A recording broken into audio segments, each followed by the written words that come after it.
నా పేరు jasmine. So నా క్వశ్చన్ ఏంటంటే ఈ ఇయర్ ఉగాది రోజు చంద్రబాబు నాయుడు గారు ఏం చెప్పారంటే వాలంటీర్లని ఉంచుతాము, అలాగే వాలంటీర్లకి జీతం 5,000 కాదు 10,000 ఇస్తాము అని చెప్పి మీరు అనౌన్స్ చేశారు. అలాగే అంటే ప్రీవియస్ గా మీరే ఎందుకు వాలంటీర్స్ ని అపోజ్ చేశారు, ఇప్పుడు మీరే ఎందుకు వాలంటీర్స్ ని సపోర్ట్ చేస్తున్నారు? అండ్ దాని మీద మీ ఒపీనియన్ ఏంటి? అంటే ఉంచుతారా లేదంటే తీసేస్తారా? ఒకవేళ ఉంచితే నిజంగానే 10,000 పెంచుతారా వాళ్ళకి? వెరీ గుడ్ క్వశ్చన్ చెల్లమ్మ. సర్పంచ్లుగా, కౌన్సిలర్గా, కార్పొరేటర్లుగా అనేక మంది ప్రజలు ఎన్నుకుంటారు, శాసనసభ్యులుగా కూడా ఎన్నుకుంటారు.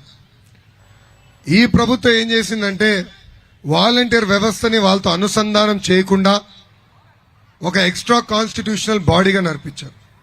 దానివల్ల లోకల్ ప్రయారిటీస్ ఏంటి, డెవలప్మెంట్ వర్క్స్ ఏంటి, వెల్ఫేర్ వర్క్స్ ఎలా చేయాలనేది వాళ్ళకి తెలియక ఇబ్బంది పడ్డాం. తెలుగుదేశం, జనసేన, భారతీయ జనతా పార్టీ మా లక్ష్యం ఏంటంటే వాలంటీర్లని రాబోయే రోజుల్లో సర్పంచులతో, కౌన్సిలర్స్తో, ప్రజాప్రతినిధులతో అనుసంధానం చేసి కేవలం ఒక పెన్షనే ఇస్తాం కాదు, ఇతర సంక్షేమ అభివృద్ధి కార్యక్రమాలు నేరుగా మీ గడపకి చేర్చాలనేది మా లక్ష్యం. మీరు చూస్తే మనం సర్వేలు చేస్తాం, అనేక మందికి సర్వేలు చేస్తాం. మాకు ఒక లక్ష్యం ఏంటంటే స్కిల్స్ సర్వే చేద్దాం. అంటే ఆంధ్ర రాష్ట్రంలో what is the available skill set, ఆ స్కిల్ సెట్ కి అప్గ్రేడేషన్ ఏం చేయాలి. రేపు కంపెనీ జరిగేది ఇదిగోండి మా దగ్గర ఉన్న స్కిల్ సెట్ ఇది, మీరు వచ్చి కష్టపడి కలిసికట్టుగా మనం కంపెనీలు పెడదాం, లెటర్స్ క్రియేట్ జాబ్స్. అదొక లక్ష్యం మేము పెట్టుకున్నాం. అది సాధించాలంటే వాలంటీర్స్ అవసరం. Because we want to do massive programme around it. So కొనసాగిస్తాం వ్యవస్థని. 5,000 రూపాయలు గౌరవ వేతనం ఏదైతే ఉందో అది 10,000 రూపాయలు చేసే బాధ్యత కూడా మేము తీసుకుంటాం. కానీ వాళ్ళని మొత్తం వ్యవస్థతో అనుసంధానం చేసి మెరుగైన రిజల్ట్స్ తీసుకొచ్చే బాధ్యత మన ప్రభుత్వం తీసుకుంటాం. థ్యాంక్ యూ చెల్లి. సార్ వెనకాల మైకి వాళ్ళ ఒక్క వన్స్ చెల్లెమ్మ అడుగుతున్నా అప్పటి నుంచి. అమ్మా మైకి అమ్మా అక్కడ ఇచ్చామమ్మా, ఏం లేదంటారు ఏంటి, ఇప్పుడే ఇచ్చా mic. Good evening sir. Very good evening. చెప్పు చెల్లి.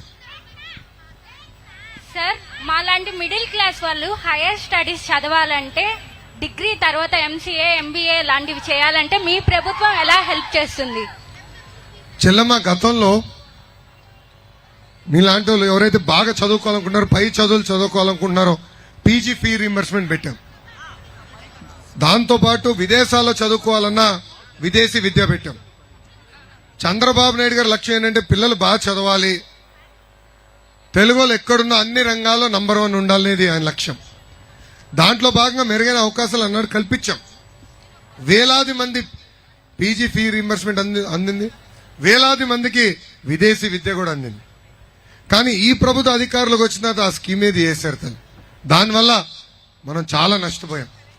ఒక MBA విలువ నాకు తెలుసు తల్లి, నేను చదివాను కనుక. సో తప్పనిసరిగా మన ప్రభుత్వ అధికారులకు వచ్చిన వెంటనే PG ఫీ రీంబర్స్మెంట్, విదేశీ విద్య లాంటి పవిత్రమైన కార్యక్రమాలు మేము అమలు చేస్తాం. Sir last one more question. భవన నిర్మాణ కార్మికులు హెల్త్ ప్రాబ్లమ్స్ తో చాలా సఫర్ అవుతున్నారు. వాళ్ళకి మీ ప్రభుత్వం ద్వారా ఏం హెల్ప్ చేస్తారు? మా భవన నిర్మాణ కార్మికులకు ఒక బోర్డు ఉంటుంది. రాష్ట్రంలో ఏ కాంట్రాక్ట్ పనులు జరిగినా ఇంత పర్సెంటేజ్ డబ్బులు తీసి ఆ బోర్డులో పెట్టాలనేది ఒక చట్టం తీసుకొచ్చారు చంద్రబాబు నాయుడు గారు. ఇది ఇప్పుడు కాదు, 1997-98లో తీసుకొచ్చారు నాకు గుర్తు. అప్పటి నుంచి ఆ బోర్డు నడుస్తుంది తల్లి. ఈ ప్రభుత్వ అధికారులకు వచ్చిన తర్వాత బోర్డులో ఉన్న డబ్బుల్ని పక్కదారి మళ్లించారు. దానివల్ల భవన నిర్మాణ కార్మికులు అనేక ఇబ్బందులు పడుతున్నారు. గతంలో వాళ్ళకి ఆరోగ్య ఇబ్బంది ఉన్నా, ఇంట్లో పెళ్లి జరిగిన, ప్రమాదంలో ఎవరైనా చనిపోయినా ఆ బోర్డు డబ్బులు ఇచ్చేది. సో ఆ బోర్డుని పునర్నిర్మాణం చేస్తాం. గతంలో ఏ సంక్షేమ కార్యక్రమాలు అయితే భవన నిర్మాణ కార్మికులకు అందించాలమో ఆ కార్యక్రమాలు తప్పనిసరిగా అమలు చేస్తాం. థ్యాంక్ యూ చెల్లి. అమ్మా చెల్లమ్మకి ఇస్తావా? నెక్స్ట్ అమ్మమ్మ ఇద్దరు మాట్లాడచ్చు. ఆ చెల్లమ్మకి ఇద్దరు మాట్లాడచ్చు, మీకు ఇస్తా. చిన్న ఒక్క నిమిషం. Good evening sir. తమ్ముడు ladies first please. Ladies first please.